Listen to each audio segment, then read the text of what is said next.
Let's move on to jetting a sewer tool. First we'll click on Sewer in our main menu. You'll notice that the menu bar will change to Sewer Tool. We'll select our tool family again.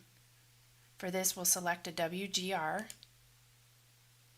and we'll select our tool model, the WGR-1 standard descaler. It will populate with a default pressure and flow and automatically come up with the sliders. We can click on Use Inputs to manually enter our pressure and flow. The manual input box will turn red if you try to jet outside the listed parameter. As you make changes, the app will continue to automatically recalculate. Let's reset to the default. If you need to calculate in liters per minute, there is a gallons per minute to liters per minute toggle bar above.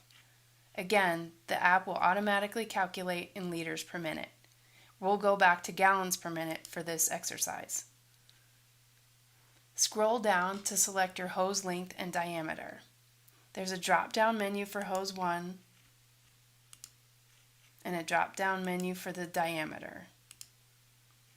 If you're connecting 2 hoses in your run, you will do the same thing in the hose 2 row. The checkbox for always suggested jetting is designed to always suggest the most optimal jetting per pressure, flow, and hose size inputs. If the always suggested jetting box is unchecked, it will allow the user to pick different nozzle options without the head option automatically changing. Let's check the always suggested jetting button and reset the defaults. The middle column labeled jetting shows the head selection and nozzle types. If the tool only has one head option, there will be no drop-down menu. This is also true for jet type.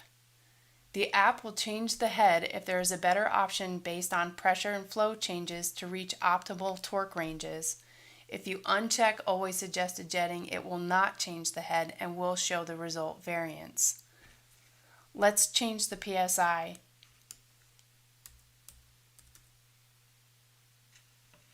Notice in the middle column the head has changed to WGR040R20-SDS. In the results column there will be a blue message to let you know that the head has changed. Let's go back to the default. Some heads will have front jet nozzle or plug front jet options. This will change the location of the plugs and nozzles within the head. Let's click on front jet nozzle.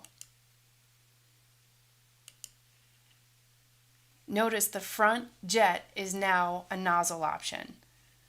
The secondary back jet is now a plug option. Click on plug front jet. The plug appears again in the front jet location and the back jet location. The results column is in the far right location. This column will indicate when results are out of specified parameters in yellow or red. If the user needs to send the results or save them, there are a few ways to do so. If you click on Save, it will produce a link that never expires. You can either copy this link directly from this box or click on Copy to Clipboard and follow the instructions on the menu item. Copy to Clipboard is Control-C on a PC or Command+C on a Mac. You can then paste this into an email or into a form and the link will not expire. The next option you have is to email directly from the app. You can put in as many emails as you like and then click Send. This will send the user the exact results shown on the screen with a button that they can click to access the app directly from the email.